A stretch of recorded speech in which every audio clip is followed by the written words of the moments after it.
बिस्मिल्लाहिर्रहमानिर्रहीम। अस्सलाम वालेकुम। बीकॉम पार्ट 2 स्टूडेंट्स, बेटा हम लोग बैंक रिकन्सिलिएशन स्टेटमेंट का चैप्टर पढ़ रहे थे और अब तक हमने इसकी कुछ बेसिक थ्योरी डिस्कस की थी और एक क्वेश्चन डिस्कस किया था। मैं आपको आज थोड़ा सा पहले पिछला रिकॉल करवाता हूँ ताकि ये जो गैप आया है इस बीच में और इसमें अगर आप कुछ भूल गए हो तो मैं आपको दोबारा याद करवा दूँ। बेटा बैंक रिकन्सिलिएशन स्टेटमेंट ड्रॉ किया जाता है बिटवीन टू पार्टीज। एक अकाउंट होल्डर जो कि कोई भी हो सकता है, मैं भी हो सकता हूँ, आप भी हो सकते हैं, और कोई बिजनेसमैन भी हो सकता है जिसका बैंक में अकाउंट होता है, और एक होता है बैंक जो कि हमारे इस बैंक अकाउंट को मैनेज करता है। मैंने आप लोगों को एक बात ये बताई थी, मैं थोड़ा सा पिछली बातें रिकॉल कर रहा हूँ ताकि आपको वो सब याद आ जाए, और आज हम कोशिश करेंगे कि कुछ ज़्यादा सवाल डिस्कस कर लें। बैंक एक इदारा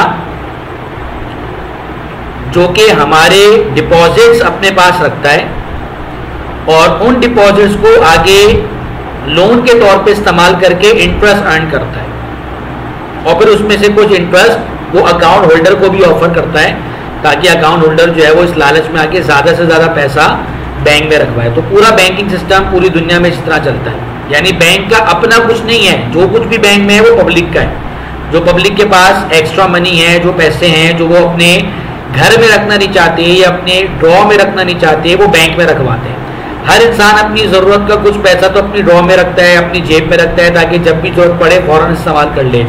बट जो आउट ऑफ नीड मनी होती है आप उसको बैंक में रखवाते हैं, और फिर उसका जो सबसे बड़ा फ़ायदा होता है वो आपको उस पर इंटरेस्ट मिलता है। वो कि इस्लामी नुक्ता निगाह से इंटरेस्ट हराम है, लेकिन मैं आपको यहाँ पे फ़िलहाल कोई इस्लामिक पॉइंट्स नहीं बता रहा, मैं आपको वो बातें बता रहा हूँ जिस पे एक बिजनेसमैन की नज़र होती है। तो एक हम हो गए, हमसे मुराद हम अकाउंट होल्डर हैं, और एक बैंक हो गया। हम अपना पैसा वक्तन फवक्तन बैंक में रखवाते हैं और वक्तन फवक्तन बैंक से पैसे निकलवाते हैं। हमने अपने लास्ट लेक्चर में ये दो बातें डिस्कस की थी कि हम अपने बैंक से प्योरली दो काम करते हैं, या तो हम अपने बैंक में पैसे जमा करवा रहे होते हैं या फिर हम बैंक से पैसे निकलवा रहे होते हैं। तीसरा हमारा बैंक से कोई वास्ता नहीं है, यानी या तो हमारे किसी न किसी शक्ल में बैंक से पैसे निकल रहे हैं या फिर हमारे बैंक में हमारे बैंक अकाउंट में पैसे आ रहे हैं। हाँ, वो अलग बात है कि आजकल मॉडर्न बैंकिंग के अंदर बैंक आपको और दूसरी सर्विसेज भी देता है, यानी आप अपने बिल्स की, क्रेडिट कार्ड्स की पेमेंट वगैरह भी करते हैं। लेकिन मेनली हम अपने अकाउंट से सिर्फ दो काम करते हैं, या तो हमारे अकाउंट में पैसा आ रहा है या फिर हमारे अकाउंट से पैसा जा रहा है।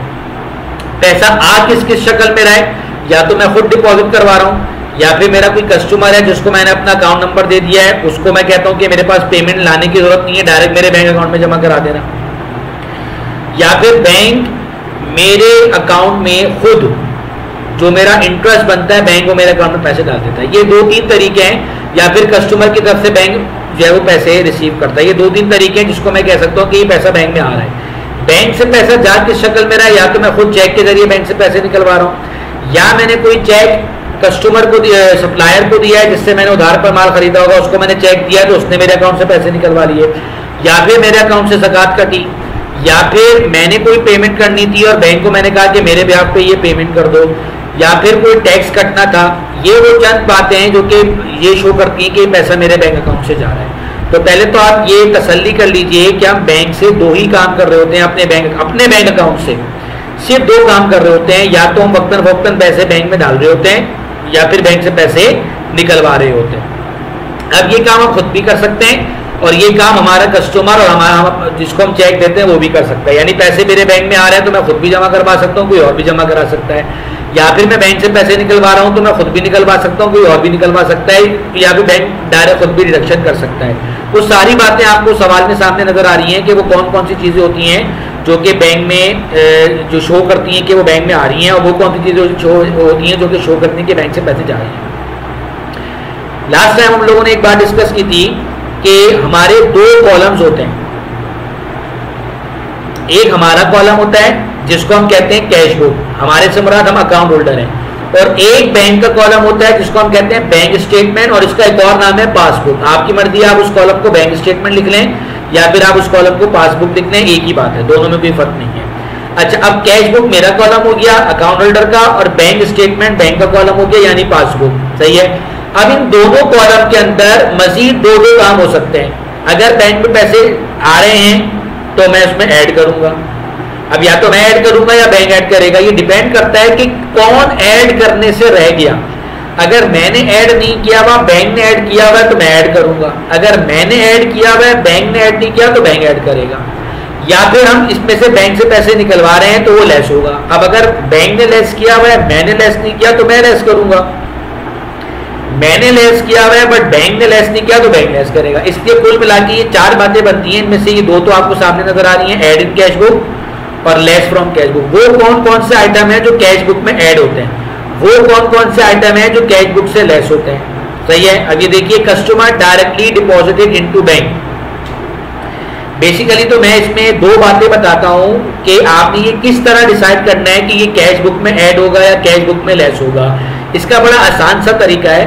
अगर एक्टिविटी हम करते हैं, हमारे एंड पे एक्टिविटी होती है तो इसको बैंक रिकॉर्ड करता है, और अगर बैंक के एंड पे एक्टिविटी होती है तो उसको हम रिकॉर्ड करते हैं। इसकी वजह क्या है, देखिए अगर कोई काम मैं कर रहा हूं ना, मैं जा रहा हूं जाके बैंक में पैसे जमा करवा रहा हूं, तो इसका मतलब क्या हुआ कि एक्टिविटी मैंने की है तो मैं तो नहीं भूल सकता, क्योंकि मैं ही शुरुआत कर रहा हूं तो मैं तो उसको अपने पास लिख लूंगा। अगर ये कहीं लिखने से रह जाएगी तो वो होगी जिससे मैंने एक्टिविटी की है, यानी अगर शायद वो लिखना भूल जाए तो आप उसके कॉलम में जाके रिकॉर्ड करेंगे। कभी एक्टिविटी बैंक करता है और हमें नहीं पता होता। जब हमारे पास at the end of the month statement आता है तो हम देखते हैं कि यार ये बैंक ने हमारे अकाउंट में किस चीज के पैसे काटे हैं, मेरे पास तो नहीं कटे हुए। तो चूंकि की एक्टिविटी बैंक ने है तो बैंक हमें कोई फोन करके बताता थोड़ी है कि भाई मैंने आपके अकाउंट से ज़कात काट दी, या मैंने आपके अकाउंट से इंटरेस्ट काट दिया, या मैंने आपके अकाउंट से इंश्योरेंस प्रीमियम काट दी। जब हमारे किसी भी कटौती का वक्त आ जाता है बैंक उसको काट देता है। अच्छा, अब तो चूंकि मॉडर्न बैंकिंग है तो आपके पास SMS आ जाता है, लेकिन अगर आपने SMS सर्विस भी ऑन नहीं करवाई भी तो बैंक ने आपके अकाउंट से जो काटना था काट दिया, आपको नहीं पता। अब जब बैंक का स्टेटमेंट आएगा और आप अपना कैश बुक निकालेंगे तो पता लगेगा कि बैंक ने ये माइनस किया हुआ, मेरे पास तो हुआ नहीं है। तो भाई मेरे पास क्यों नहीं हुआ हुआ, क्योंकि ये एक्टिविटी बैंक ने की थी ना, तो बैंक ने तो उसको अपने पास माइनस कर लिया था। मेरे पास चूंकि मुझे पता ही नहीं, ना मेरे पास कोई SMS आया, ना मेरे पास कोई फोन आया, इसलिए मुझे नहीं पता, इसलिए मैं रिकॉर्ड करने से रह गया। तो इसलिए ये मैं इसको अपने पास रिकॉर्ड करूंगा। तो इसलिए याद रखिए, किसी भी एक्टिविटी को दोनों कॉलम में रिकॉर्ड नहीं करते, वो दोनों में से किसी एक कॉलम में आती है, और हम ये एज्यूम करते हैं कि वो किसी एक कॉलम में पहले से होगी, दूसरे कॉलम में नहीं है, तभी तो डिफरेंस आया। देखिए मेरी बात सुनिए, मैं आपको बहुत आसान और सिंपल बात बता रहा हूं। बैंक ने मेरे अकाउंट में 1000 रुपए का प्रॉफिट डाल दिया, तो बैंक ने मेरे अकाउंट में उसको प्लस कर दिया, मुझे पता ही नहीं, मेरे पास तो कोई SMS नहीं आया, मेरे पास तो कोई फोन नहीं आया। नतीजतन क्या हुआ कि अब जब eight the end of the month हम दोनों अपना चाहे वो अपनी बुक्स लेके बैठेंगे तो मेरा स्टेटमेंट 1000 कम शो हो रहा होगा कैश बुक, और बैंक का स्टेटमेंट 1000 ज्यादा शो हो रहा होगा। क्यों? क्योंकि वो 1000 बैंक ने तो हमारे अकाउंट में डाल दिए और बैंक ने अपने पास लिख भी लिए, बट मुझे तो मालूम ही नहीं था, ना बैंक ने मुझे फोन करके बताया, ना बैंक ने मुझे SMS किया, या मैंने SMS सर्विस ऑन नहीं कराई हुई थी। तो वो जो 1000 का डिफरेंस आ रहा है वो आ ही इसलिए रहा है क्योंकि वो एक जगह पर है और एक जगह पे नहीं है।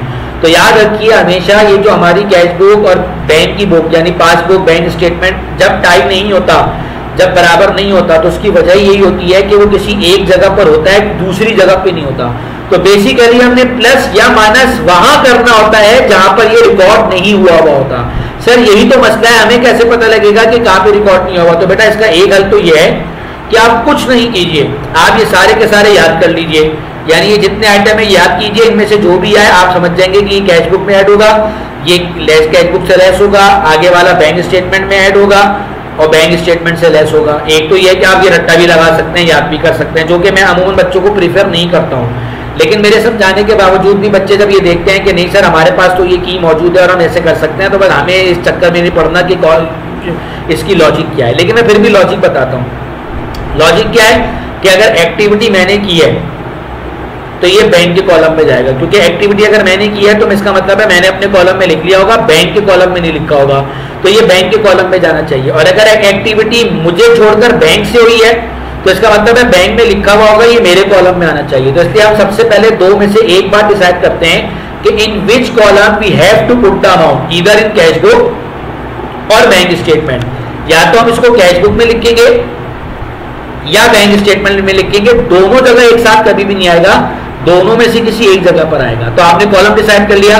मिसाल के तौर पे कस्टमर ने डायरेक्ट बैंक में पैसे जमा कराए, देखिए आपको सबसे पहले सामने नजर आ रहा है, customer directly deposited in the bank. अब देखिए मैं बिल्कुल अलग हूं, मुझे नहीं पता, मेरा कस्टमर जाता है बैंक और जाके बैंक में पैसे जमा करा देता है। तो बताइए इस एक्टिविटी में मैं कहीं शामिल हूं? मैं अकाउंट होल्डर हूं, मुझे पता ही नहीं, जाके उसने मेरे अकाउंट में पैसे जमा करा दिए।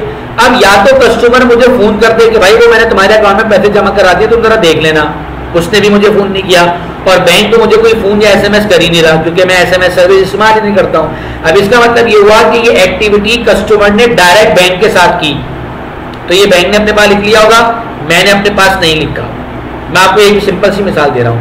अब जब एट दी एंड मैं बैंक से बोलूंगा कि यार जरा मुझे स्टेटमेंट भिजवाओ और जरा चेक तो करूं कि क्या हिसाब किताब है, तो अब मैं बैंक का हिसाब और अपना खाता हम दोनों लेके बैठेंगे हम और देखेंगे तो पता लगेगा कि बैंक के पास तो ये कस्टमर वाले पैसे शो हो रहे हैं बट मेरे पास नहीं हो रहा है। अब मेरे पास क्यों नहीं हो रहा है? इसीलिए तो नहीं हो रहा है कि मुझे तो पता ही नहीं था। तो इसलिए मैं कह रहा हूं कि वो एक्टिविटी की तो बैंक ने, लेकिन ये आएगा मेरे कॉलम में। इसीलिए देखिए आप सामने लिखा हुआ है customer directly deposited in the bank. मेरे कॉलम में क्यों आएगा? क्योंकि बैंक ने एक्टिविटी की, बैंक ने अपने पास लिख लिया, मैंने नहीं लिखा, तो नतीजतन मुझे अपने पास लिखना पड़ेगा। अच्छा ये तो तय हो गया कि मैंने मेरे कॉलम में आएगा। अब अगली बात ये डिसाइड करनी है कि आया प्लस होगा या माइनस होगा। सिर्फ दो बातें, या तो आप इसको ऐसे एज इट इज याद कर लीजिए या फिर दो बातें। पहली बात कॉलम डिसाइड कर लो कि दोनों में से किस कॉलम में आएगा, कैश बुक में या बैंक स्टेटमेंट में। दूसरी बात, या तो ऐड होगा या लेस होगा। अब सर हमें कैसे पता लगेगा ऐड होगा या लेस होगा? तो बेटा अगर कोई एक्टिविटी ऐसी हुई है जिससे बैंक में पैसा आया है तो हम ऐड कर देंगे, और अगर कोई एक्टिविटी ऐसी हुई है जिसका मतलब है बैंक से पैसा गया है तो हम उसको लेस कर देंगे। क्लियर हो गई बात? तो ये आपके आइटम सामने आपको नजर आ रहे हैं, ऐड इन कैश बुक और लेस फ्रॉम कैश बुक के। ये आपको याद भी करने हैं, याद हो जाए तो बहुत अच्छी बात है, और ये आपने समझने भी है। सही है? तो ये पहला पेज जो था, पहला और दूसरा पेज के चंद लाइनें, ये सिर्फ और सिर्फ की है। की का मतलब ये कि ये सवाल सॉल्व करने का एक आपको की दे दी है। इसकी हर हेडिंग के आखिर में दो चीजें दी हुई हैं, deposit under recorded, payment over recorded. Deposit over recorded और पेमेंट अंडर रिकॉर्डेड, ऐसे हर की के आखिर में दो दो चीजें, ओवर रिकॉर्डेड, अंडर रिकॉर्डेड। आप फिलहाल इसको टोटली इग्नोर कर दीजिए। इसके अलावा बाकी जितने आइटम हैं सिर्फ आप उनको फॉलो कीजिए, क्योंकि ये जो आइटम है इसको हम इंशाल्लाह बाद में डिस्कस करेंगे। तो बेटा मैंने आप लोगों को एक सवाल करा दिया था, और वो एक सवाल जो था वो था आपका मकसूद अब्बासी एंड कंपनी का, और गालिबन सेकंड क्वेश्चन मैंने नहीं करवाया था आपको, तो सेकंड क्वेश्चन अभी हम फिलहाल छोड़ रहे हैं और अब हम आ रहे हैं अपने थर्ड क्वेश्चन पे। सही है जी? आइए जरा देखते हैं थर्ड क्वेश्चन क्या है। Prepare bank reconciliation statement for the following information as on December 31, 2015 of Anas brothers. ये अनस ब्रदर्स का एक क्वेश्चन है, और सबसे पहले याद रखिए सवाल में आपको दो बैलेंस बताए जाएंगे। एक होगा बैलेंस कैश बुक के मुताबिक यानी हमारे मुताबिक, एक होगा बैलेंस बैंक स्टेटमेंट के मुताबिक यानी बैंक के मुताबिक। मेरी कैलकुलेशन कहती है कि मेरे अकाउंट में इस वक्त 35,000 रुपये होने चाहिए। बैंक कहता है जी नहीं आपके अकाउंट में 26,000 रुपये। अच्छा ये जो बैलेंस होता है ना, ये पॉजिटिव भी हो सकता है और नेगेटिव भी। पॉजिटिव और नेगेटिव की निशानी क्या है? अगर कुछ भी नहीं लिखा हुआ तो बस आप खामोशी से उसको पॉजिटिव समझ लीजिए। अदरवाइज मैं आपको बाद में एक निशानी बताऊंगा कि पॉजिटिव और नेगेटिव की क्या निशानी है। नेगेटिव की तो एक सबसे बड़ी निशानी है ओवरड्राफ्ट। अगर ओवरड्राफ्ट लिखा हुआ हो तो ये सबसे बड़ी निशानी है कि ये नेगेटिव है। इसके अलावा भी मैं आपको निशानियां बताऊंगा, फिलहाल मैं आपको ये कोई निशानी नहीं बता रहा हूँ। फिलहाल ये दोनों बैलेंस जो है वो पॉजिटिव है। अब हमारे मुताबिक हमारे अकाउंट में 35,000 है, जबकि बैंक के मुताबिक हमारे अकाउंट में 26,000 है। अब या तो मैं खामोशी से बैंक की बात मान लूं या फिर बैंक खामोशी से मेरी बात मान ले। ना मैं बैंक की बात मानने को तैयार हूं, ना बैंक मेरी बात मानने को तैयार है। मैं अपनी बात पे अड़ा हूं कि नहीं भी मेरे अकाउंट में तो 35 होने चाहिए, बैंक कह रहा नहीं भी आपके अकाउंट में तो 26,000 है। अब इसका मतलब ये हुआ कि लाजमी कुछ मेरे पास से मिस रिकॉर्डिंग हुई होगी, हो सकता है कुछ बैंक के पास से मिस रिकॉर्डिंग हुई हो। उसी मिस रिकॉर्डिंग या मिसकॉन्सेप्शन या फिर कोई मिस्टेक, उसको खत्म करने का, उसको खत्म करके एक अमाउंट पे मुत्तफिक हो जाने का नाम ही ये है बैंक रिकंसिलिएशन स्टेटमेंट। अब वो वजूहत क्या है वो आगे आ रही है। ये देखिए डिसऑनर चेक और शाहिद कंपनी। अभी डिसऑनर चेक आपने किस में याद किया है? ये आपने लेस फ्रॉम कैश बुक में याद किया है। अभी मैं सारा बारी बारी पढ़ रहा हूँ, फिर मैं आपको स्लाइड पे लेके चलूंगा और वहां पे मैं आपको बताऊंगा। अभी मैं आपको फिलहाल ऐसे बता रहा हूँ। अच्छा, अब आप एक काम बताऊँ, आप क्या कर सकते हैं, आप पेंसिल रखिए अपने हाथ में और जैसे जैसे मैं आपको बता रहा हूँ ना, मिसाल के तौर पे मैं अगर आपको कहता हूँ कि ये वाला आइटम कैश बुक से माइनस होगा, तो चूंकि मैं तो अभी आपको पहले पूरा क्वेश्चन बता रहा हूँ, सॉल्व मैं आपको आगे कराऊंगा, तो आप एक काम कीजिए, आप अपने पास पेंसिल रखिए और अपने नोट्स में ही लिख दीजिए। मैंने अभी क्या बोला, डिसऑनर चेक कैश बुक से माइनस होता है, तो आप इसके आगे लिख दीजिए -CB पेंसिल से। ऐसे पहले हम पूरा सवाल सॉल्व कर लेते हैं। अगर प्लस हो रहा होगा तो आप लिख दीजिएगा +CB, अगर बैंक स्टेटमेंट में प्लस माइनस हो रहा होगा तो आप लिखिएगा +BS या -BS। BS से मुराद बैंक स्टेटमेंट और CB से मुराद कैश बुक। तो इससे होगा क्या कि आपका सवाल इसी में सॉल्व हो जाएगा, फिर हम उसको अब बाद में कॉपी कर लेंगे। सही है, तो ये आप इसके आगे लिख दीजिए -CB। फिर इसके बाद है अनक्लियर चेक्स। अब ये अनक्लियर चेक मैंने आपको किसमें लिखवाया, ऊपर जाके देखिए तो आपको ये ऐड इन बैंक स्टेटमेंट में नजर आएगा, तो इसके आगे लिख दीजिए +BS।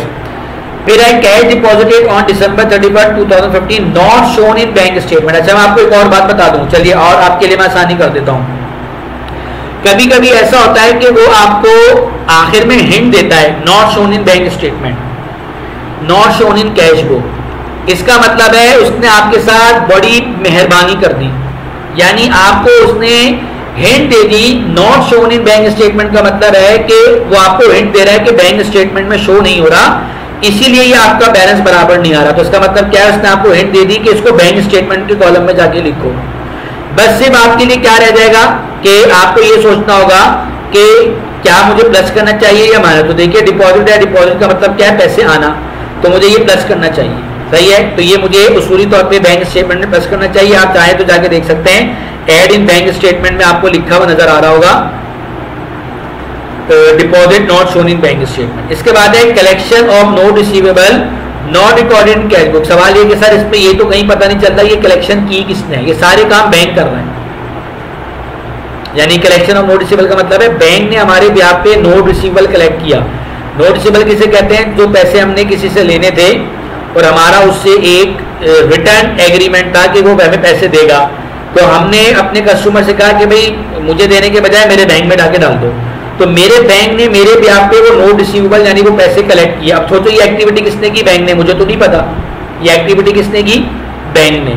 तो इसका मतलब क्या हुआ कि जो एक्टिविटी करेगा उसके कॉलम में नहीं आएगा, क्योंकि हम ये अज्यूम करेंगे कि अगर एक्टिविटी बैंक ने की है तो बैंक ने अपने कॉलम में लिख दिया होगा। मुझे तो नहीं पता, बैंक ने रिसीव कर लिया बट मुझे नहीं पता, इसका मतलब क्या हुआ, मेरे कॉलम में इसकी रिकॉर्डिंग नहीं हुई हुई, तो उसूली तौर पे ये मेरे कॉलम में आएगा। तो ये तो मैंने कॉलम डिसाइड कर लिया कि कैश बुक में आएगा। अब रहेगी बात प्लस होगा या माइनस। तो बेटा बात हो रही है कलेक्शन की, यानी मैंने पैसे वसूल किए हैं, तो जाहिर है जब मैंने वसूल किए हैं तो ये पैसे मेरे अकाउंट में आ रहे हैं, और अगर आ रहे हैं तो ये क्या होगा, प्लस होगा। अब जाइए अपनी कैश बुक वाले एड इन कैश बुक में जाके देखिए, उसमें लिखा हुआ है आपके नंबर 2 में लिखा होगा कि बैंक कलेक्ट या रिसीव अकाउंट रिसीवेबल या नोट रिसीवेबल। फिर उसके बाद है direct deposit by customer not recorded in cash book. अब देखिए ज्यादा सोचने की जरूरत ही नहीं है, इसने आपको खुद ही हिंट दे दी, not recorded in cash book.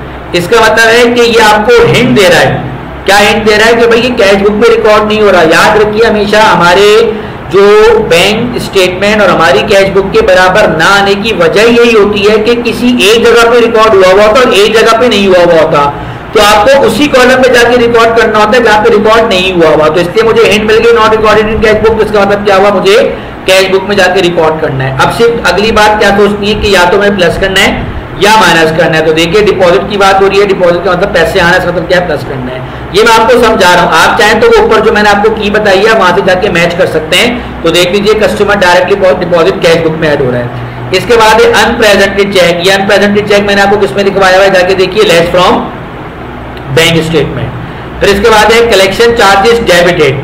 याद रखिए जब भी बैंक हमारे अकाउंट से कुछ डेबिट करता है तो डेबिट का मतलब है बैंक हमारे अकाउंट से पैसे काट रहा है, हमारे अकाउंट से पैसे जा रहे हैं, तो ये बैंक ने कलेक्शन चार्जेस। अब कलेक्शन चार्जेस क्या होते हैं, मिसाल के तौर पे मैंने बैंक को एक जॉब जो है वो दे दी है मुस्तकिल कि आपने मेरे ब्याह पे कलेक्शन करनी है।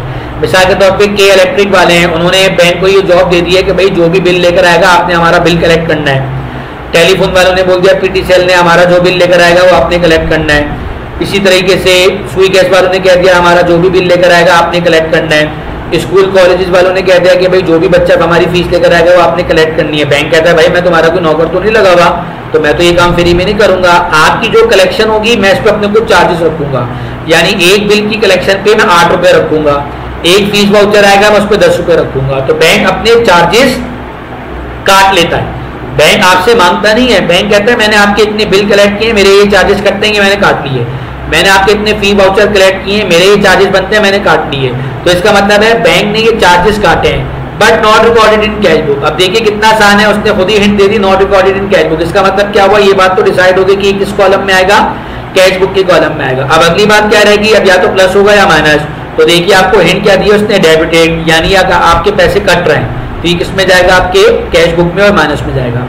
इसके बाद है मार्कअप क्रेडिटेड बाय बैंक। अब क्रेडिट का मतलब सुन लीजिए, डेबिटेड का मतलब है कि बैंक आपके अकाउंट से पैसे काट रहा है, और क्रेडिट का मतलब है कि बैंक आपके अकाउंट में पैसे डाल रहा है। सही है, तो ये दो बातें ध्यान में रखिएगा, डेबिटेड का मतलब डिडक्शन हो रही है और क्रेडिटेड का मतलब ये पैसे हमारे अकाउंट में आ रहे हैं, but not recorded in cash book. याद रखिए बेटा, जब वो आगे ये हिंट दे देता है not recorded in cash book, तो हमारा सवाल बहुत आसान हो जाता है, क्योंकि हमें ये पता लग गया कि ये कैश बुक के कॉलम में नहीं आ रहा है। इसका मतलब क्या हुआ कि ये कैश बुक में जाएगा।